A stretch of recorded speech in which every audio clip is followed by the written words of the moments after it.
Welcome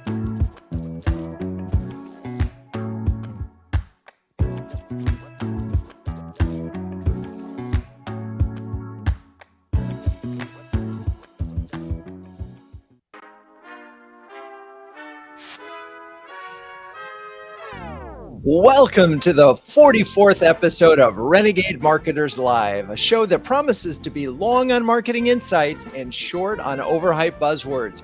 We'll be drinking in the latest tactics and the coolest gin. Yep, this may be the only live marketing show that also features a gin tasting. This show is being live streamed via our friends at Restream, and if you want to drink along at home, in the spirit of international marketing, we're tasting the Dutch Wonder Nolet's Dry Gin versus the English challenger, Bulldog Gin.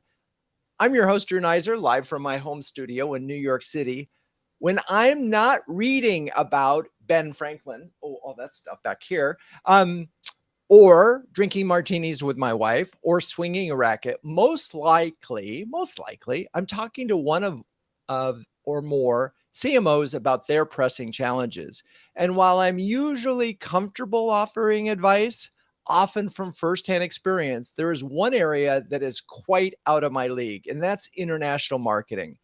In truth, the world's a big place, and when you take into account cultural, social, and legal issues, language barriers, differences in demographics, natural environment, technology, and even weather, marketers have a mind-boggling set of variables to consider when you expand into other countries.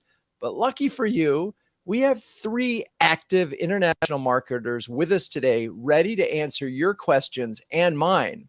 So with that, let's bring on Jaques Boutal, CMO at Verbit. Hello, Jaques. How are you? Hey, Drew. How are you today? I'm fantastic. So now where are you? I'm in Israel in our offices here. Well, perfect. So at least we have one international marketer who is in fact international. So now, speaking of that, I couldn't help but notice this. I'm trying to figure out this. You went to high school in Madrid, college in Israel, and have a typically French first name. Connect these dots, please. So very fast. So I'm my family is Jewish Moroccan, so that's why we have that I have that name. It's from my grandfather. I am actually named after my grandfather. I'm originally from Venezuela. Actually, I was born in Venezuela. Lived many years in Spain. And then I moved to Israel to university, and then I stayed in Israel because of my wife, and here I am. Amazing. So your grandfather, being Moroccan, probably spoke French because the French occupied Morocco. Got it. Okay. It all makes sense. But you are definitely a man of the world. Can I ask how many languages you speak? I speak 4 languages. I used to speak them better, but if you ask my parents, they say that I don't know how to speak Spanish. If you ask my wife, she said that I don't know how to speak Hebrew. And if I ask you, probably you will say that I don't know how to speak English. And then I have good friends that they say that I do speak Italian. So okay, all right. Well, it's more than most, so it's very cool. So let's set the stage now. You've been at Verbit for over 5 years. Can you give a bit of history on the company and how it's expanded internationally, and just make sure you mention how many countries you're in right now? Yeah, so we are a transcription and captioning solution. We're the leader in the market. We are today, in multiple industries. If it's education, if it's the broadcast media, all the closed captions that you see in the big channels or in the OTT, that's probably us. In the legal market and in several industries, corporate America and in the world. In general, we are a very young company, 5 years old. So I actually was the first person in the business. And we actually, as an Israeli company that started as an Israeli company, today we're an American company. But in general, you start small, you try to go to the local market. And once you see that you have something strong, you go very fast to the American market. So we went pretty fast to the American market. And, we actually had, I would say, a mix of great execution, as always, luck. And we found our product market fit pretty fast, and we really penetrated every vertical that we wanted to go, specifically education and media and legal, very, very fast. And then once we felt that we had a very good solid foundation, then we started to go to multiple countries. Today we are, in Canada, in Europe, everywhere in Europe, in Australia, New Zealand, as customers speaking. Globally, we have offices in a lot of places. We also have an office, for example, in Ukraine. And we also, because we are a transcription company, we also have a professional network of transcribers that work in our marketplace. And we're talking about people in more than 120 countries today. Wow. So I know a couple of other Israeli companies that went from started in Israel and then moved their headquarters. What's that about, and what does that do for you? So in general, we're pretty used to work with the American market. Like, to be honest, I've been here in Israel already working 8 years. And in general, I work always in American times. Like, to me, working in the Israeli times, I work from 8 in the morning, but my work finishes at 2 a.m. We're used to it, right? It's where the big markets are. So Israel, historically was a place where you like do a POC, but it's not a place where you can do hyper growth. United States allows it to be an hyper growth company, and that's why we all target those countries. They're all industries that security, for example, that is very strong, in this side of the world also. But, in our industry specific and the industries that I come from, it has been always, US has been the first target because it's the biggest market, obviously. Got it. Right. So you get the proof of concept in Israel, you get the credibility that, you have technology, because certainly Israel is known for that. But then you come to the US and sort of establish yourselves as a sort of, gives you a sense of being a bigger player. So talk about the hardest part of the expansion in getting from Israel, where you got the proof of concept, to this. So look, in general, you go to different markets. US. Well, we did the POC here. The first market was really US that we penetrated. That we felt that we had, started our real growth, and it was everything happened very fast in Verbit. We say that a month in Verbit is like 7 years in other places.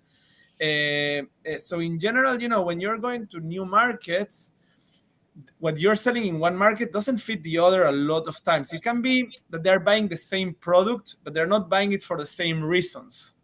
And sometimes it's the same persona, but they're not buying the same product. Okay, so you really need to fit each vertical, and we are very big believers that in order to go into markets, you need to know people that know the markets. And historically, Verbit, we grew organically, and we always try to bring the person, for example, in UK that knows UK. In the last year, we also started expanding very aggressively, also by acquisitions. And we're also expanding geographically to acquisitions. And one of the reasoning behind this is that we're actually buying domain expertise, not only national or local, but also how to sell in that country, transcription and captioning at the end of the day.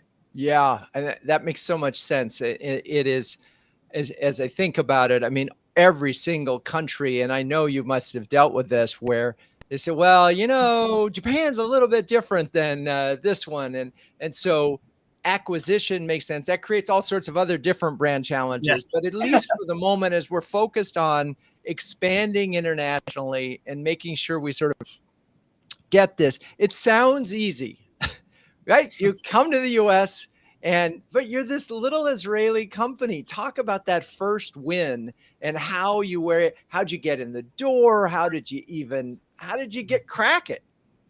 So, the first thing, and I've heard from my colleagues here in the CMO Huddle the same. If you have value, product value, as a marketer, it's much easier to enter anywhere. You feel invincible, right?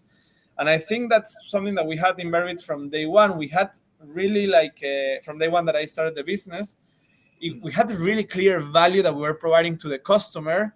So when you go to the customer with that confidence, and you're also utilizing the product, because I'm utilizing the product as a marketer, transcription and captioning, obviously, you feel very comfortable. And I think, it's a question of statistics at the beginning. You meet a lot of people, you create relationships, and the more aggressive you are, the faster you will get there. I remember, my first week in Verbit, it was pretty funny because the CEO was like, "Okay, what are we doing?" And I told him we already had. I already in the 2 months that I was doing transition in my previous company, I already set up Salesforce, all the marketing campaigns, everything. And the first week, we already had 30 demos scheduled.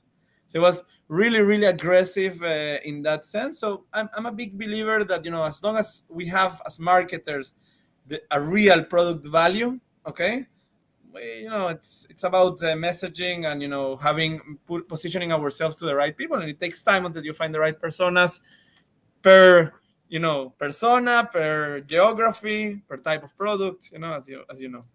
Yeah. Okay. Well, you make it sound easy again, but we know it isn't. But we're gonna keep moving, and we'll come back to that. I mean, the key thing that I heard in this whole conversation is you knew you had product market fit. You knew you had a competitive offering, and if you could just get in front of the right people, you would have success, and that proved to be true. You So, simplify it, but I like it. all right. Okay. All right. Well, let's welcome Olga Noha, the CMO of SplitMetrics. Hello, Olga. How are you? Hi, Drew. Hi. Thank you very much for having me here. Excited. Now, where are you? I'm in Boston, Massachusetts. Got it. Okay.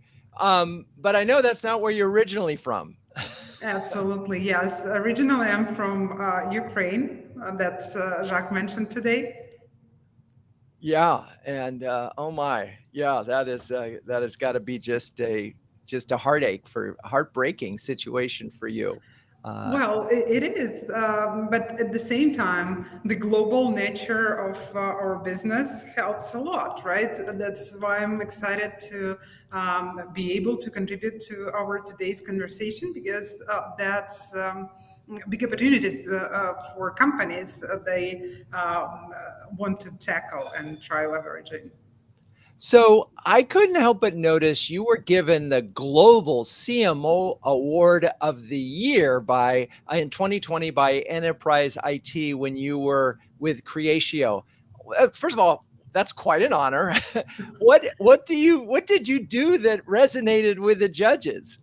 I agree, Drew, and that's definitely an honor for me. And that was during my tenure with Creatio. I genuinely loved my journey with the company, and I think that's um, the that's a pretty unique case, and it triggered the attention of the judges of the award. Just to give you a little bit of a background, Creatio is one platform to automate workflows and CRM with no code, and the company has been founded in Europe, has got a large market share in that region. It has got a great product that delivered value to our customers. It had a great customer base who loved working with the company, pretty robust channel network, but all of that was local in one specific region. So at some point we sat down and said to ourselves, we have all these great assets in place, and but we deliver them only to the local market. Why don't we expand globally to deliver this value to companies around the globe? And there we are. So we had committed to that path. We realized we need to have feet on the ground. I was one of the first two people who got relocated to Boston to establish our US-based and global operations, our Boston office. And since then, the company, with basically zero brand awareness outside of those local European markets, has become no customers, no partners in the US, has become a category leader, recognized not only by our great customer base and expand the network of partners, but also by major research firms such as Gartner, Forrester. Gartner has named Croatia a leader in two Magic Quadrants, on par with multi-billion-dollar companies such as Salesforce, Microsoft, SAP, Oracle, Adobe. That's a great success story for. Yeah, so let me stop you there because it's such an interesting thing, and we've talked a little bit about analysts and the importance of those in our huddles. I'm curious though, when it comes to international, I mean, does a Gartner, naming you in a quadrant have resonance outside the U.S.? Well, basically, specifically with Gartner, they assess global players in their quadrants. They have a condition for, depending on the quadrant, right? But depending on the quadrant, they have a condition that the company should have presence in more than two geographical regions, for example, India or Europe and North America, or APAC and Middle East. So yes, they are working with international players. They can have roots in different countries, but or territories, but they should have global rather than just local presence to be able to be considered and recognized by Gartner. And so I get that Gartner wants to show an international portfolio. I guess where I was going was, do they have the same influence with international buyers that they do with U.S.-based buyers? They do. They do. Okay. For some regions, it can be even more than within the US, right? Because some emerging markets that are only growing, they need some North Star, if you will, and they treat Gartner or some other research firms as that. So for some regions, the value or importance of it can be even more important than in the US. Yeah, it's so interesting because I didn't expect, as we were talking about building international, and it makes sense that you would end up, that analyst relations would be an important part of it, but I get it now because it's all about credibility. And as you go into a new market, they haven't heard of your brand, but you can say, oh, by the way, Gartner ranked as top in this quadrant. That's a big sort of icebreaker, if you will, to get you through it. So absolutely, and we work with the segment of large and mid-sized and large enterprises.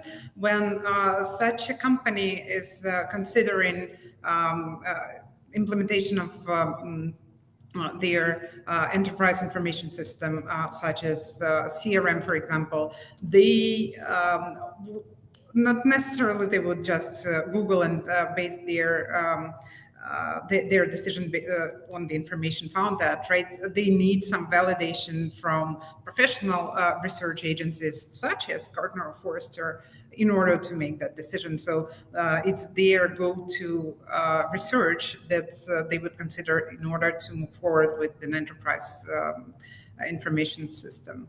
Okay, so we've established that analysts are an important part of this international playbook. Can you give us one or two other things that you think have really been important that you would always put as steps in your playbook for expanding internationally? Absolutely. And, when we are talking about global expansion, I would highlight at least four key pillars. The first one is timing. Is it the right time to make a move? What are the opportunities and risks? What is the window of opportunity and how fast does it shrink? The second one is actual markets, right? What would be the best target markets? Is the product legal there at all, right? What are restrictions, compliance issues, language consideration, competitive landscape? So that's pillar number 2, markets, right? The third pillar is what is the right GTM approach to working on these new territories?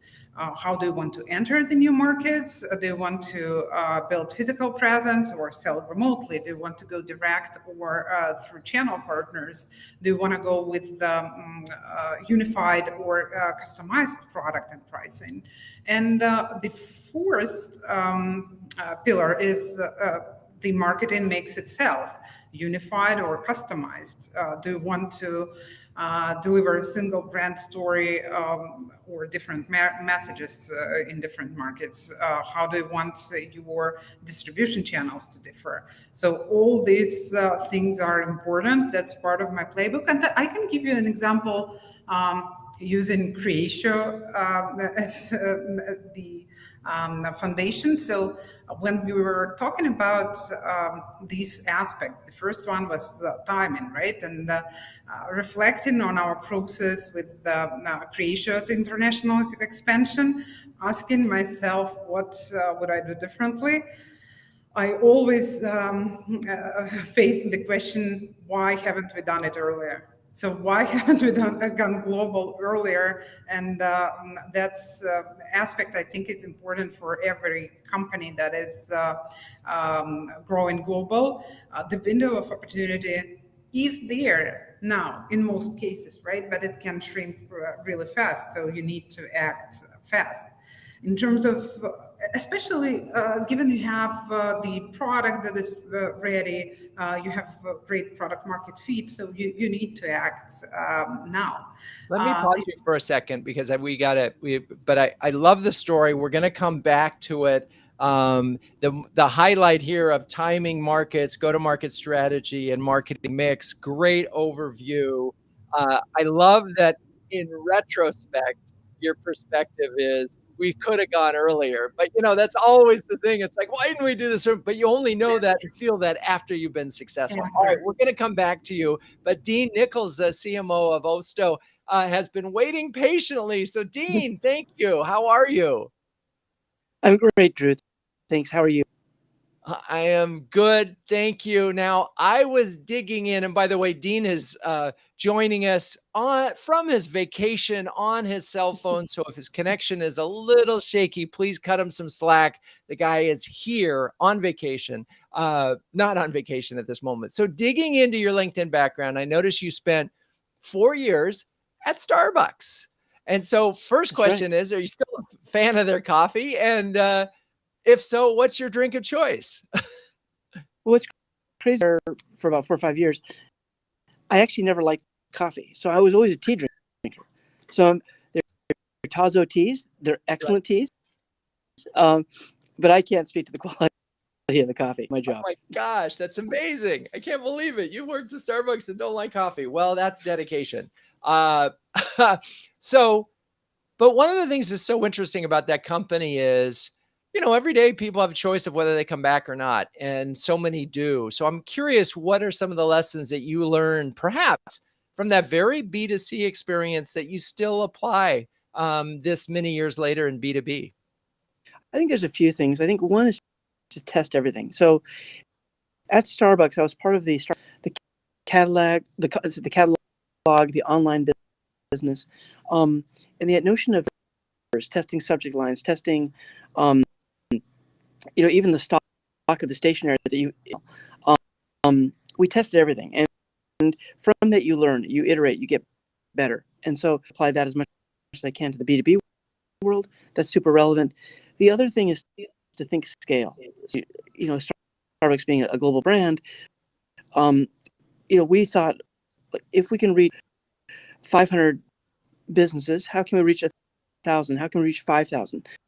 So how can we scale so that our reach is significantly more than maybe what our list would, started with? So those are two of some. Yeah, and it's interesting because that's what we're really talking about in this international conversation is scale. So let's sort of switch gears and move to Oosto. And I hope I pronounced that correctly. You've been there a year. Oh, Oosto, good. You've been there nearly a year and a half. Where do things stand on the international front? Like how many countries are you in? How is your team structured? So we're founded in Israel. We're now headquartered in New York, but so most of the team is back in Israel. So we're very much a international, at least about 25 countries around the globe. And we'll provide visual AI, and which includes facial recognition, body recognition. Businesses, commercial establishments, whether they be stadiums, casinos, and make them a safer place by recognizing either authorized personnel in the case of corporate buildings, like if you think about a stadium or even a casino. And we do that. So instead of having to memorize faces of average facial recognition among other types of visual AI to identify those bad actors. And so, so we've expanded quite a bit since we founded about 5 years ago, and we're now in most of the international markets. And Asia Pacific is growing, is strong as well. So we're trying to obviously expand our footprint as we speak. Interesting. So another classic Israeli cybersecurity story. Probably folks that came out of the army in the tech sector. That's absolutely right. You and Jaques are going to have to compare notes offline. And so, but you're still based in the company's still based. They haven't made the move to move their headquarters to the U.S. They have. So they recently have moved it to New York. So we're now based in New York. And the hub of the company is still based in Israel. Right. Okay. Got it. So the technology and so forth. Interesting. Okay. So same exact, very, very similar story, 5-year period, but different categories and solutions. So talk a little bit about, from an international marketing standpoint, how is your team structured, and how does that work? So first of all, in most of the geos we have, we're developing kind of a marketing footprint in each of the major geos. When I say is Middle East, Asia Pacific, etc. So we're expanding marketers. We're also expanding the footprint of channel managers, and so partners. And it's something Olga touched on, but it's super important to make sure you have all the before you go into a market, that you have the channel. And for us, it also means you have the content. And so right now we're primarily an English only site, but exactly the area that we're getting into next is like which of the countries and or languages are we going to, and then before we do that, it's not just a matter of localizing a website, right? It's making a lead, for example, that you can hand them off to someone that speaks the language, that you have channel partners in that report, and your documentation and all that content has also been localized as well. So it's a big decision, and you got to have a lot of the infrastructure in place before you go into that space. Yeah, and we're going to talk about that with everybody about the whole whether to translate or not and how. But you mentioned channel, and I just want to provide some clarity. So what we're talking about is essentially organizations that can represent your product and help accelerate the growth by sort of being, if you will, acting as agents on your behalf. And in Huddles, it's come up a lot as a way of rapidly expanding internationally without having to put your own people on the ground or developing that local market expertise. But I'm imagining there's some specific things that you need to do from your end, from a marketing, to support the channels to get there. Right. Now, many of our channel partners are large companies you've heard of, like Honeywell and Johnson Controls, for example, and so you have a global footprint. So that makes us a little bit easier because we're now kind of stepping into their. So we still need to train them, enable them, and train and enable like the local sales team. And so that's really the key thing, is making sure that we're choosing the right. They might be different, right? So the partners that we decide to team up with in Asia Pacific may be very different than the ones, for example. And so partner selection is super important, but then how we engage with them in their own global scale as well. Yeah, and it's so interesting because, and thank you for that clarification, because if you're dealing with a massive global company and they're selling you as a complete solution, you're a component, if you will, an ingredient in there. The good news is they have the relationships. The bad news is they're completely in control, right? And so you really had this, your brand essentially at that moment becomes an ingredient brand. The intel inside. So you need to work with them on the positioning, because sometimes not. But it's super important that you establish that up front. So all of that's super critical to the whole process. And so the other part of it is when you're dealing with, you're a small startup, they're a giant multinational Fortune 500 company. How do you attempt to sort of get, because you're so excited to have them as a partner, right? To make sure that they get value other than the product from your relationship? Are there anything that you can do that sort of get you beyond, oh, you're just part of the solution, that help them be a little more excited about including, like I've seen situations where a small company was the company that helped that larger company get the deal closed, right? It was the sexy, right, the component there that helped them close. So I'm just curious in this, how you, at least in the case of Oosto, how you've been able to sort of get them excited enough to represent your brand in the way you want it represented.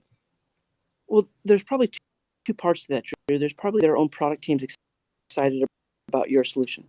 So we often talk about 1 + 1 = 3. Your solution, work with their solution, and then gives them more marketing. Sexier, enables them to do a lot more, have a lot more capabilities by embedding your solution within there. You need to sell them on that value and that value prop, and they need to be bought in.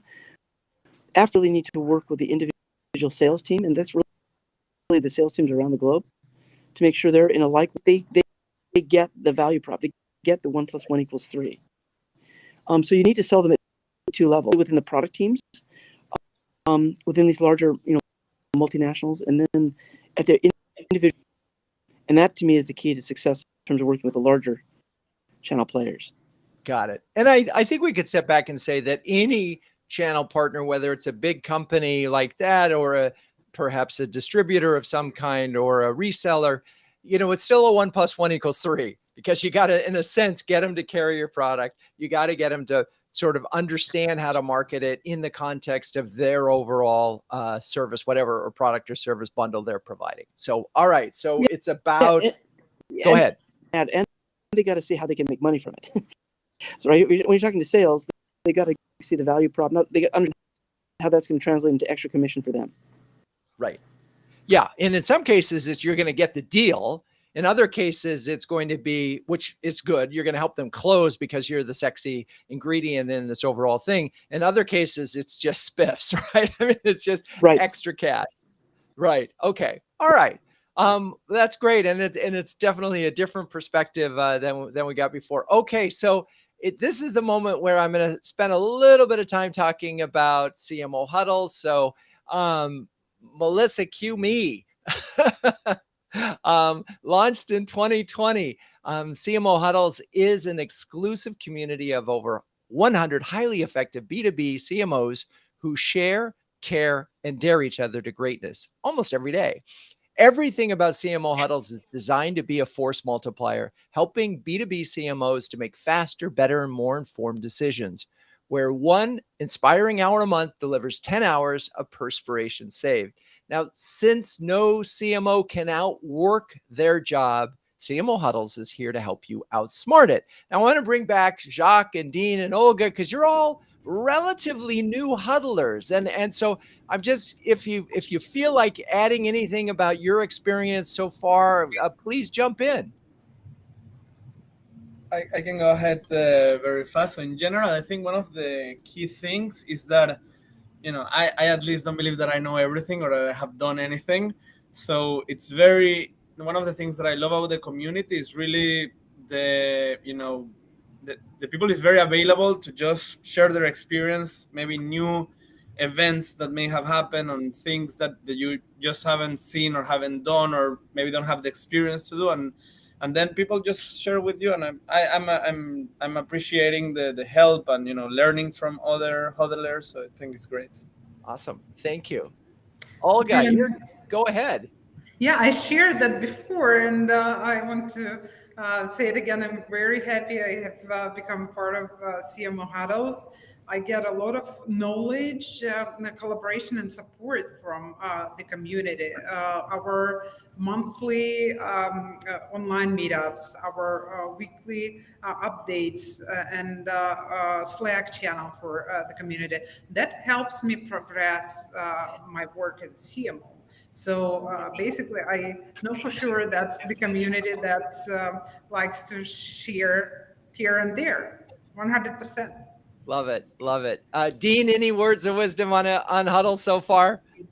Yeah, it's been a great experience for me as well. I've to meet and collaborate with kind of my peers. It's one of the few places where you can kind of serve as a support group for each other, but also just get a lot of best practices.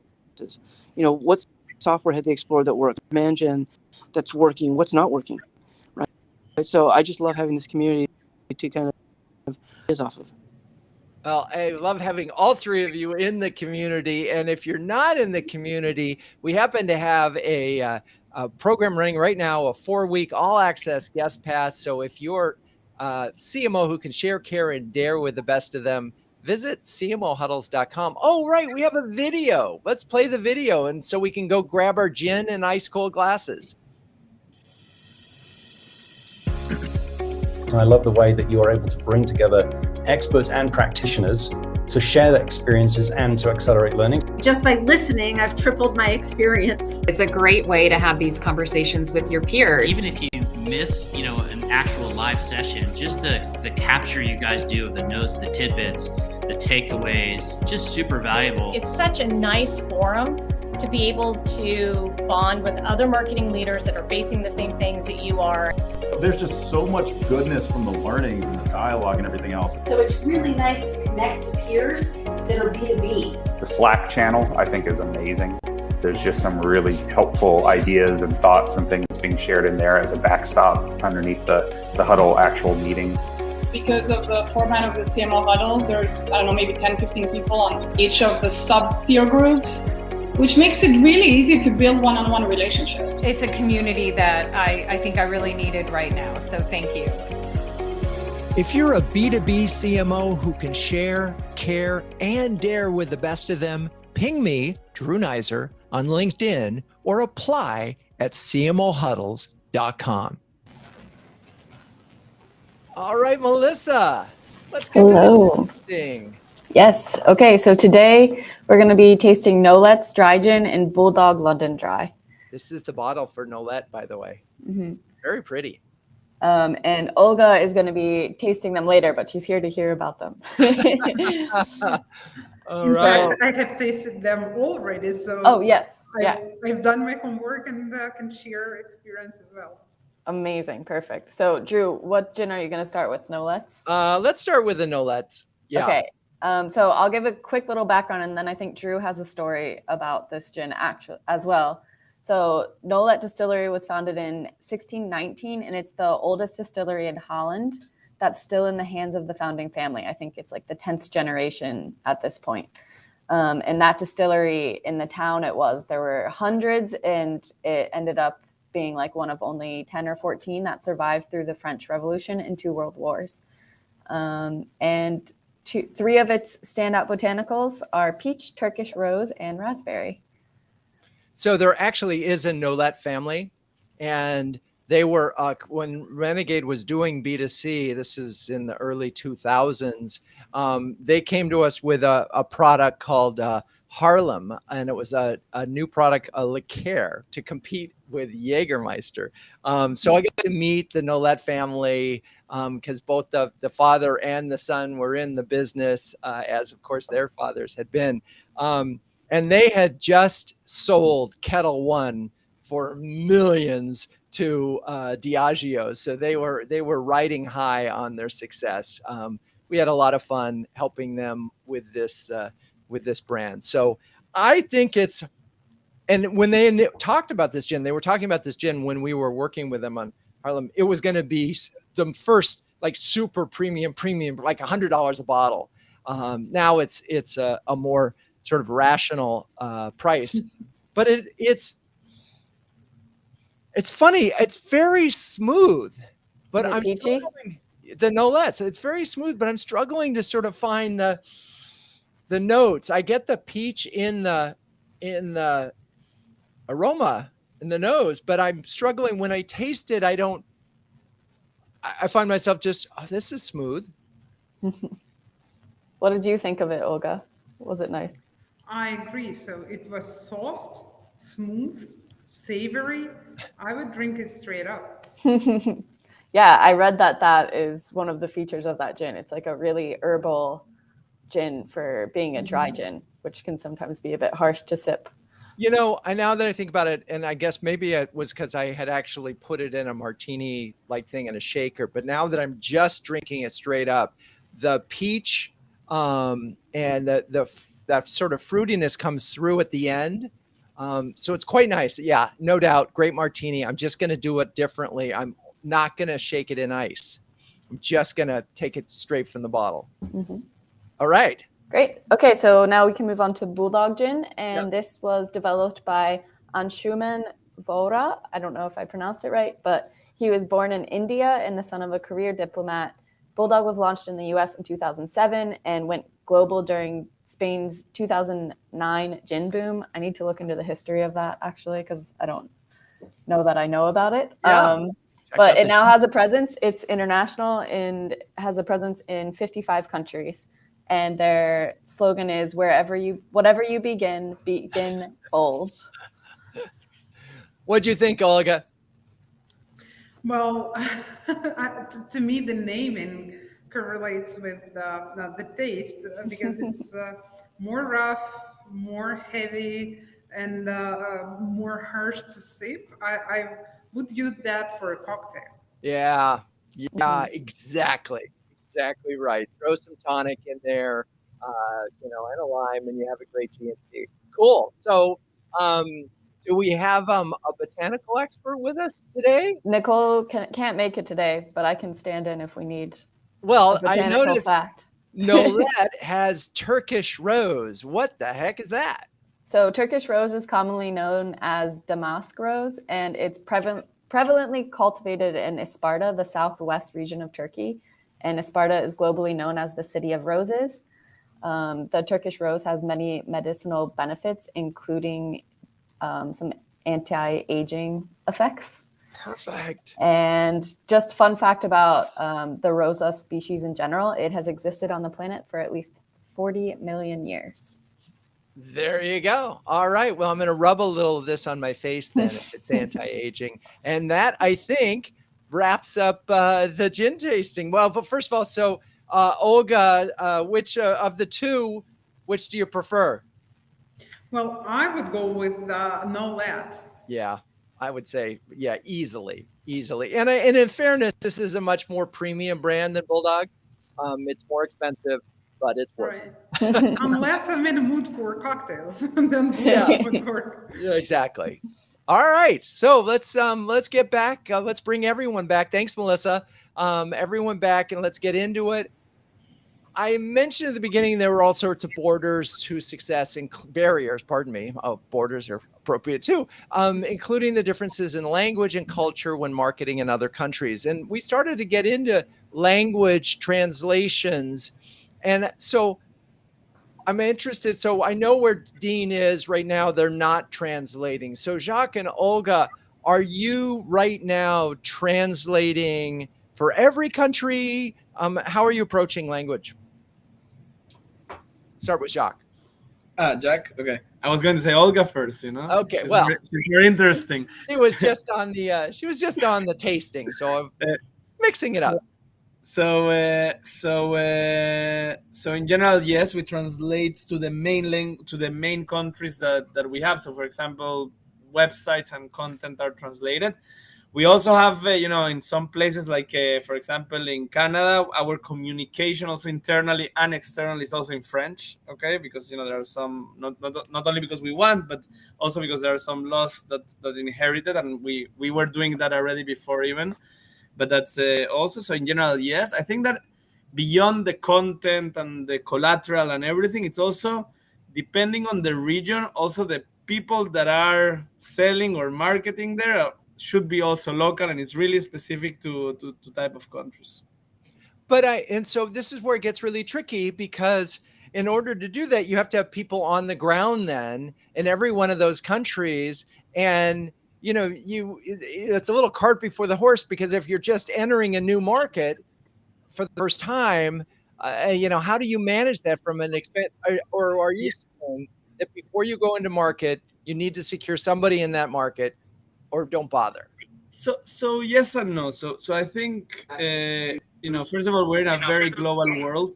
So I don't think that we need always to find the person that speaks the language in the local country. You can find it today everywhere in the world. For example, in Israel, we have a very international talent, but you have it in almost in every country.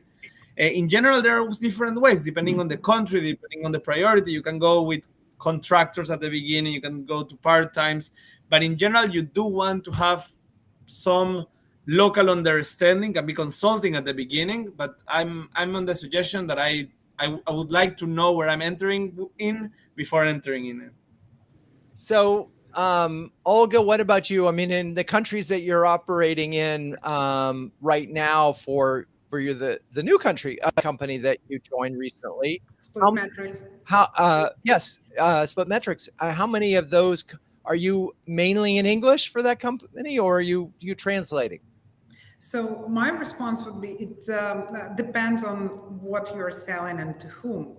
With SplitMetrics, that's the global company that delivers an ecosystem of solutions for mobile-first businesses to grow faster. So we help marketeers working on app or mobile game development and promotion with our tools.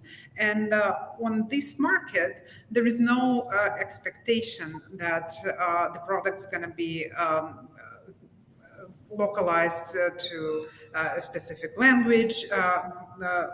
People working with these products are comfortable with having it in English.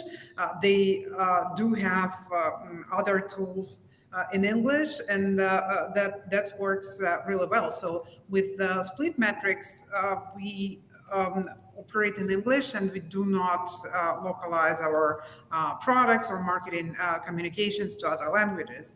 However, when we are talking about, let's say, an application that is used company-wide, such as a CRM, you don't expect all your people who speak, let's say, French or Bahasa in Indonesia, right, to be comfortable with the product in English. So with my previous experience, we translated both product and our marketing communications into local languages on the markets that required that most. So my response is, it not only depends on the country and territory, but also on what you're selling and to whom. Yeah, it's like so many topics that we talk in this show, it depends. But I'm going to throw this one at you, Dean. We were in a huddle. I don't know if you were there, but a CMO mentioned they were doing customer events in the native language. So when they were in Amsterdam, they were doing them in Dutch, or about 70% was in Dutch. And in Germany, they were, in Berlin, they were doing it in Germany. But the story and the visual identity was the same. The CMO felt really good about that. And, from your perspective, is that as good as it gets? Depends on the countries. Some countries like Germany, they're fine with a lot of content being in English, right? Sorry, Jaques. They're less okay with that, right? And they that it be everything be in French, documentation, collateral content, and in-person events. You need to kind of take your cues from marketers in those regions and follow their guidance. I do think the brand entity should be consistent across. So when I used to work at Microsoft, content messaging that every region had to follow. It could be catered by the region, and the branding that could not offer, and you could not, kind of go off the reservation on the. I think there's some things you have to kind of stick to your guns on, in terms of branding and messaging.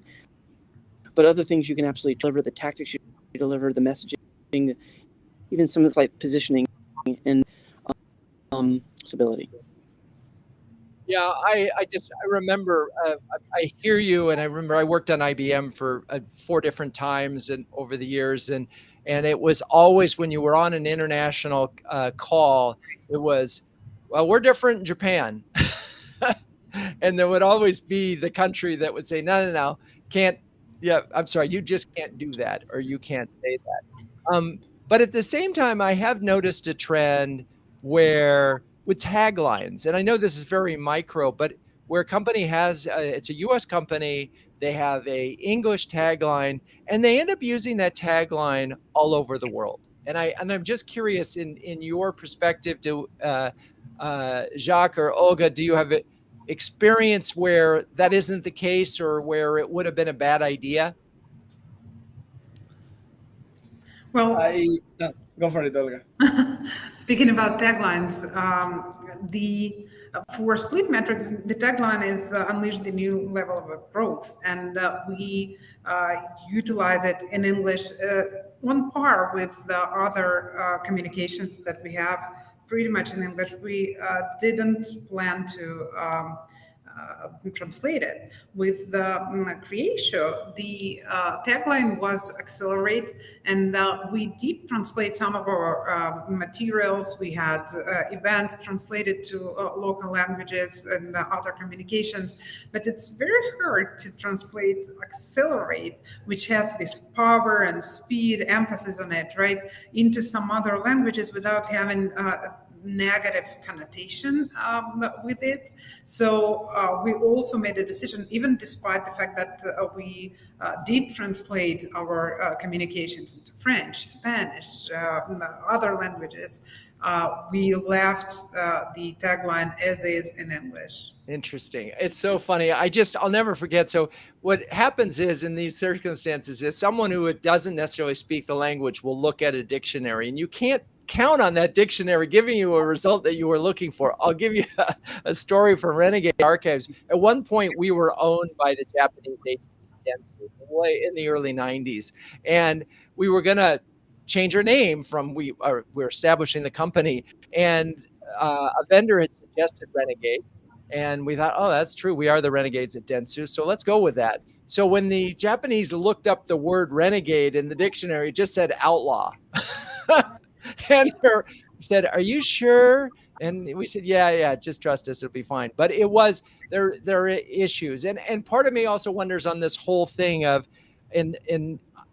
how much of arrogance is there in the notion that you can just be in English and everything, and what the perception is in other countries of that. Well, we've covered a lot of ground, but we still have a little bit of time left. I'm just curious from each of you. Olga, you provided your nice sort of 4 things, but Jaques, talk us through a little bit of in thinking about international marketing and expanding into other countries. What do you think is the most critical that CMOs really think about? So the first thing that I always think is, am I a fit? Are we a fit with what we have to go to that place? If we are, then we can go to the second point. If we're not, let's think what we need to do in order to be. Okay, that's the first. The second point, if we are a fit or when we become unfit, then you say, okay, what do I need in order to go to that market? Okay, it can be resources. Can I utilize my same resources? Can I adapt my resources? And then once I understand, okay, what can I achieve if I have infinite budget? I always think what I think if I have infinite. I start always by the by the infinite, because I think it's the best way to not limit the thought process of the team.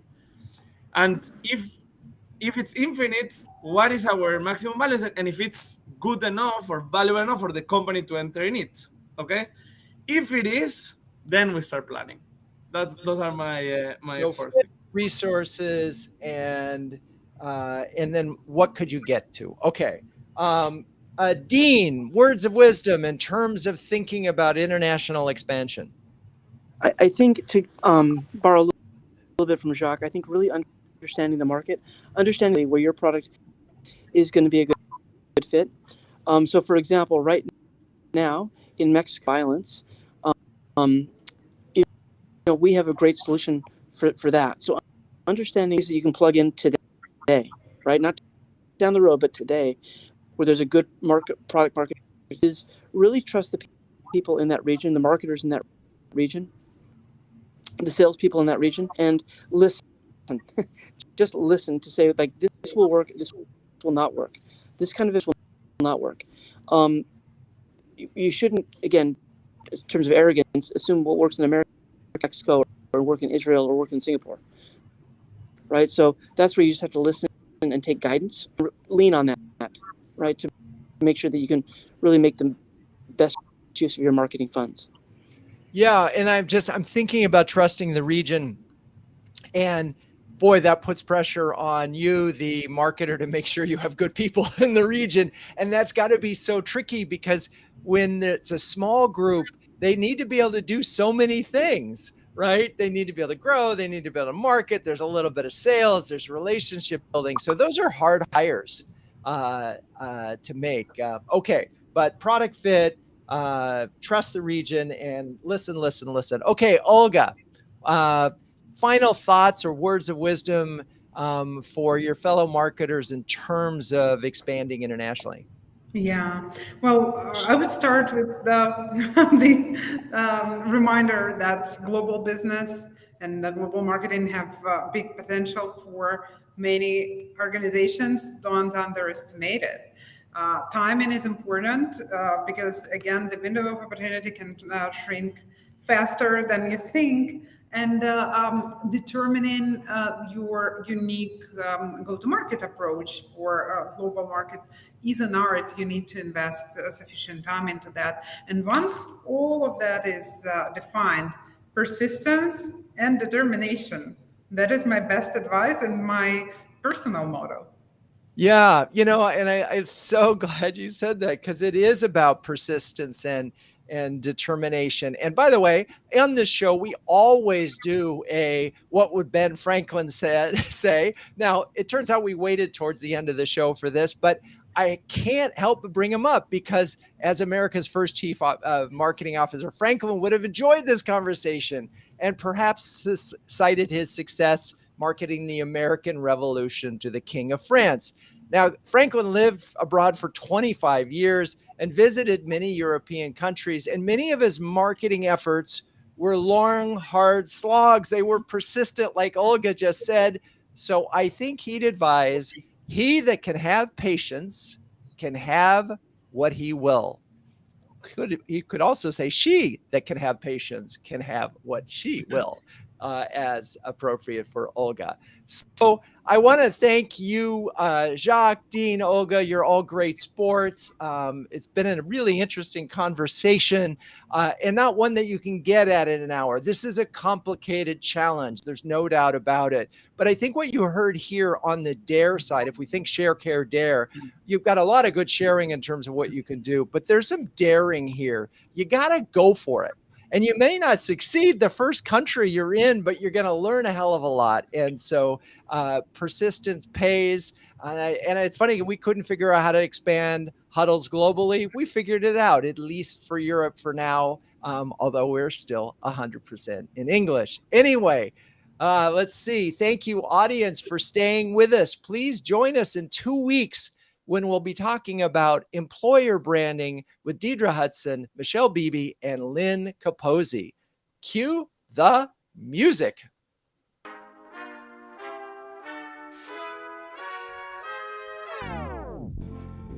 Renegade Marketers Live is produced by Melissa Caffrey. Our intern is Laura Parkin. Our botanical expert is Nicole Hernandez.